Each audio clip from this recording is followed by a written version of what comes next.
Hey everyone, I'm Michael Short. Come on, let's go outdoors. Well, once again, I'm at Telegraph Harbour for another edition of the Canadian Tollycraft Rendezvous, and something a little different this year. And the first time in a few years, some American boats are back in participation mode, I guess you could say. Of course, the last couple of years being affected by COVID, borders closed, but now some of our American friends are able to join us, and that makes this year's Tollycraft a pretty big event, and lots of games and activities and some information sessions taking place, making it a very worthwhile way to spend a September long weekend. Now, no Tollycraft Rendezvous would be complete without food, and there were plenty of good eats over the 3 days spent at Telegraph Harbour.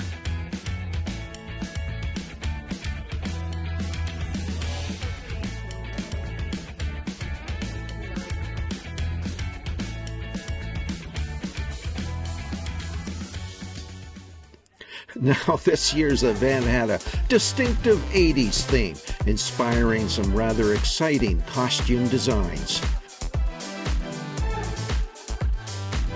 Even our four-legged boaters got in on the action.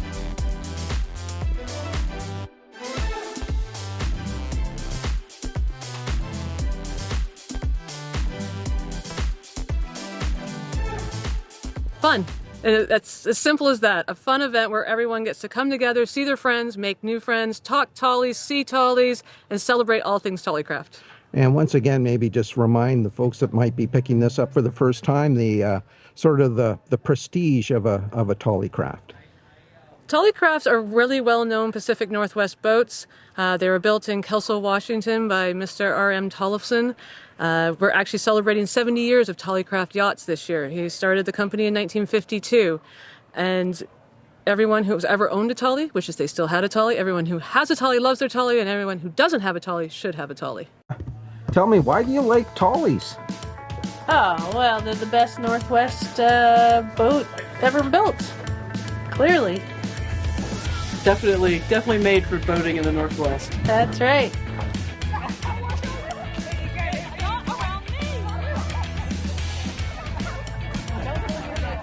While participants were soaking up the fun, there was also time for a presentation on a topic all boaters should be familiar with: first aid.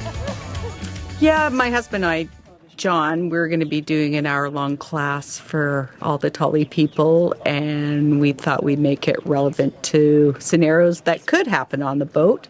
We're going to be touching on first aid kits and what's good to have on your boat. We're also going to be going over CPR, AEDs, because we have an AED on our boat, and just have everybody be familiar with it.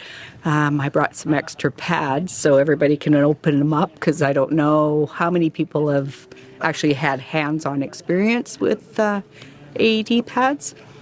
Another thing we're going to do is just some minor first aid. It's going to be a fun one. It's going to be a hands-on, so everybody will be able to give it a whirl. And it's going to be, I'm going to do a head injury because lots of people like bonking their heads on boats, and we're going to just go through how to treat it. The more you know, the less you'll have to use it, and just having the confidence to know that you can help somebody out in need.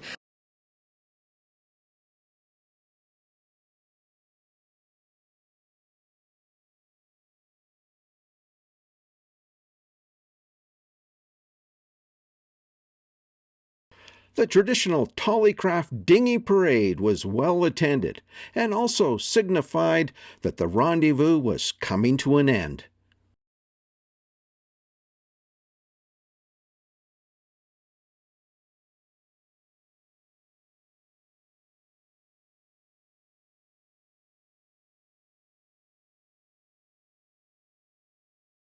And just like that, the Tollycraft Rendezvous is over.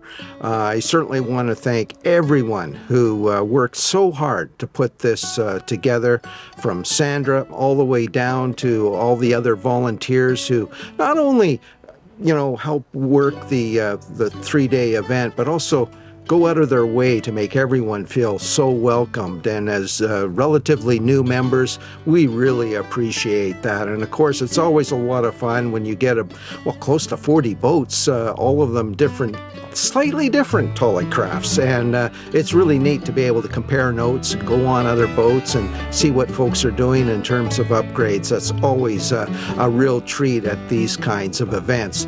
So next year again, hopefully we'll be back out to enjoy the festivities, and as always, stay safe out there, folks, and until next time, I'm Michael Short. Come on, let's go outdoors.